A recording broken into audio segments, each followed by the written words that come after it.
Okay, hello. I'm back again, and I am here to read you Chapter 2 of the Wee Blue book, The Facts That the Papers Leave Out, and Chapter 2 is all about the economy. So I also have other videos about the Wee Blue book, and that's Chapter 1 and the introduction. If you just click on the link to this, it's on the same YouTube channel.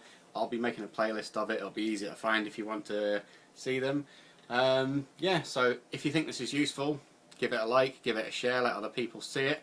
I'm reading this to inform people, to arm them with information, to make a more informed decision when it comes to voting in the referendum, be it yes or be it no. I am aware that this is from a yes side, and as I've said in another video, if anyone has the equivalent of what the no campaigns is, I'll be happy to read that as well, because I want to form a balanced opinion. But let's get underway, okay? So, Chapter 2, the economy. Right. The economy underpins every aspect of Scotland's future. The choices that any independent Scottish government makes, and whether these choices will be easier or harder than those faced by a de-evolved Scottish government, will be dictated by how much money is available. For that reason, the UK government and the No campaign desperately want you to believe that Scotland would be poorer as an independent country, and that it would therefore have to raise taxes and or cut public spending to protect services. But that simply isn't true. In fact, it's not even close. The Financial Times stated unequivocally in February 2014, an independent Scotland could expect to start with wealthier state finances than the rest of the UK. Scotland subsidises the UK by billions of pounds every year, and has done so for many decades. On the rare occasions when it's forced by parliamentary rules to tell the truth, the UK government admits that fact plainly. On 27th of March 1997, the Herald newspaper reported, Mr. William Waldegrave, Chief Secretary to the Treasury, has been forced to concede figures in Commons questioning in recent months, which show that if Scotland's share of North Sea revenues had been allocated since 1979, that's the last time Scotland went for a referendum, then the net flow in favour of the Treasury from north of the border ran to £27 billion. I'll just repeat that for you. If Scotland's share of the North Sea revenues had been allocated to Scotland since 1979, then the net flow in favour of the Treasury from north of the border ran to £27 billion. So important I thought I had to say that twice. Okay. The Herald went on in the same article to note that Mr. Waldegrave, the 1997 ministerial equivalent of Danny Alexander, later admitted to the House that the real figure was even higher, at 31 billion over an 18-year period. Ooh, surprise, surprise. Right, I'm trying to be unbiased, right, okay. The extent of Scotland's wealth after the discovery of North Sea oil in the 1970s was so great that successive Labour and Conservative governments hid it from the Scottish people for 3 decades, 30 years. When a 1975 analyst for the UK government by economist Professor Gavin McCrone was finally made public in 2005 after a Freedom of Information request, the Independent newspaper reported, in an independent Scotland, budget surpluses as a result of the oil boom, wrote Professor McCrone, would be so large as to be embarrassing, with a capital E. Scotland's currency would become the hardest in Europe, with the exception perhaps of the Norwegian krona. So that's their currency, okay? The krona is Norway's currency. From being poorer than their southern neighbours, Scots would quite possibly become richer. Scotland would be in a position to lend heavily to England, and this situation could last for a very long time into the future. In short, the quote continues, in short, the oil would put the British boot, after centuries of resentment, firmly on the foot standing north of the border. Within days of its receipt at Westminster in 1974, Professor Macron's document was judged as incendiary and classified as secret. It would be sat upon for the next 30 years. Doesn't make for very good reading, does it? Okay. The pro-union economist Professor Brian Ashcroft, husband of former Scottish Labour leader Wendy Alexander, calculated in July 2013 that had Scotland been independent since 1981, it would by now have an accumulated budget surplus of at least £68 billion. The real figure, including interest of other benefits, would likely be an oil fund of well over £100 billion. But instead of that huge surplus, Scotland is a part of the UK. Sorry, it's my Dr. Evil reference. $100 billion, right? But instead of that huge surplus, Scotland is a part of a UK with a massive 1.4 trillion debt. Our population share of the debt is approximately 118 billion. I'll read that again. But instead of that huge surplus, Scotland is a part of a UK with a massive 1.4 trillion pound debt. Our population share, as in Scotland's share of the debt, is approximately 118 billion. Okay.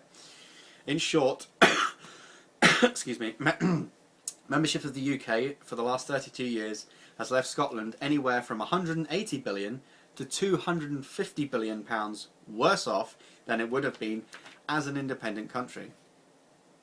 Thanks to Westminster, we're massively in debt, where we should have had money in the bank. There's no point crying over spilt milk. That's all in the past. Although the vast subsidies Scots have paid to the UK could still play a big part in reducing how much of the UK's debt Scotland takes on in independence negotiations. See Chapter 5. See Chapter 5 video. But the fundamental economic facts making Scotland stronger than the UK are the same now as they've been for the last 40 years. As the Financial Times observed, Unionists don't care about that. In February 2014, the Labour MP for Lanark and Hamilton East, Jim Hood, stood up in the House of Commons and said, "If the Scottish people are going to be better off economically, etc., I would still be against breaking away from the Union." End quote. But Scottish Labour MPs can afford not to care. They've got safe jobs for life. Jim Hood has a 13,000 majority and has been in place for 27 years. And they get to decide their own salaries. If you're living in Scotland and you don't have an MP's lavish expense and gold-plated pension to fall back on, you probably do care whether you and your family would be better off or not. So, Scotland can't afford to keep paying tens of billions of pounds over and above its fair share. The simple fact is that by any reasonable calculation, even before the effect of different policies, such as scrapping Trident, is taken into account, Scotland will have more money as an independent country than it does as part of the UK. Okay, so that is the message, I guess. On to the questions and answers part of the chapter. Question: Isn't UK government spending higher per person in Scotland? Yes, it is, but Scotland pays for every penny of that spending and more besides. As the Financial Times article from February points out, quote, "Although Scotland enjoys public spending well above the UK average, a source of resentment among some in England, Wales and Northern Ireland, the cost of the Treasury is more than outweighed by oil and gas revenues from Scottish waters." End quote. On average, UK spending is around £1,200 higher per person in Scotland than in the UK as a whole. But on average, Scotland sends 1,700 more per person to the UK in taxes. So our spending might be higher, but we pay more back in taxes. Okay? So we're covering ourselves here. We only get back around 70% of the extra money we send to London. The other 30% is kept by Westminster and spent in England, Wales and Northern Ireland. So effectively, some of our money is being used to subsidise England, Wales and Northern Ireland, according to this. Question. Our taxpayers' money, that is. Question. But doesn't Scotland get more money spent on it than it generates in tax? Sort of, is the answer. In 2011 to 12, for example, Scotland generated roughly £57 billion in tax and had £64.5 billion spent on it. But that extra spending isn't a generous gift from the UK. It's borrowing, taken out by the UK government in Scotland's name. It's not money from the rest of the UK, it's money from international banks. It becomes part of the massive debt referred to above, and Scotland has to pay it back. And we have to pay it back even if we didn't need or want the things it was spent on, like nuclear weapons, the London Olympics, the HS2 railway from London to Birmingham, all of which Scotland pays billions of pounds towards because, Westminster claims, they're for the benefit of the whole country. The gap between what a government gets from tax receipts and what it spends is called a deficit, and almost every country on earth except Norway and Switzerland has one. It is a normal state of affairs, it's just how modern governments work, though the No campaign likes to make out that Scotland would be the only country in the world with a deficit. This is a long answer, but it's a good one, isn't it? Scotland's deficit is in fact considerably smaller than the UK's. In 2011 to 12, the UK's deficit was £126 billion, making Scotland's population's share of it £10.6 billion. Yet Scotland's own deficit that year, according to Alistair Darling, was only £7.6 billion. In other words, in just 1 year, Scotland had to take an extra £3 billion of debt. An extra £3 billion of the rest of the UK's debt, as well as all of its own. For perspective, £3 billion is roughly 3 times the cost of free university tuition. Right, no, hang on, let me start this again, this isn't making sense to me. For perspective, £3 billion, oh I see.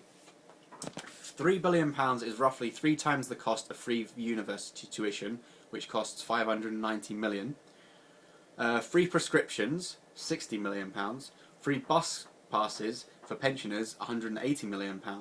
And free personal care for the elderly, £2 million combined. Most of Scotland's deficit, roughly £5 billion a year, or 2/3 of it, is in fact made up of UK debt repayments. We only have to repay that because we're in the UK, and the UK keeps loading extra debt onto Scotland, even though Scotland already pays far more than its share. The facts are clear. The longer we stay in the UK, the worse Scotland's deficit and debt will get. Long answer to a question, but it was a good one. Next question. We've got 1, 2, 3 more questions and then we're done for this chapter, okay? So, but what if there was another banking crisis? Scotland couldn't afford to bail out the banks. That's simply not how banking bailouts work. There have been numerous bailouts of banks across Europe and the USA in the last few years, and they've all operated under the same principle. Governments fund the bailout proportionate to the business the bank does in that country. So, if a bank is based in Scotland, but does 90% of its business elsewhere, the Scottish Government would only be liable, if it chooses to bail out the bank at all, for 10% of the bailout. That's why, for example, the US Federal Reserve contributed an eye-watering £640 billion to save Barclays in 2008, despite Barclays being a UK bank registered in London. Next question. But won't independence create barriers to trade with the rest of the UK, which will damage the economy? No. Scotland and the UK will both remain inside the European Economic Area, the EAA, a free trade zone which incorporates both EU and non-EU states. Next question. But aren't those figures about a wealthy Scotland mostly from the boom years of the North Sea oil? Isn't the oil running out and getting harder to extract and less profitable now? Answer. For most of the 1990s, the price of oil was around $20 a barrel, but it's been consistently over $100 a barrel for the last 2 years. The price increasingly the price of increasingly rare commodities on which the world depends, tends to go up and not down. But don't listen to us.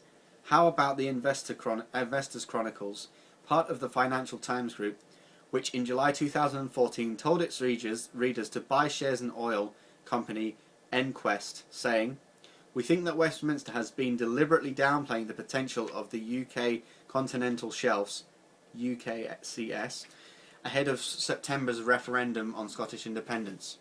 Unionist politicians, i.e. politicians that want Scotland to stay a part of the UK, are desperate to talk down Scotland's wealth for obvious reasons. As we'll find out later in this book, they've been doing that for most of the last 40 years. If you want an honest, impartial assessment, ask the people whose living depends on making money out of it, because, unlike the government, they can't afford to lie to you."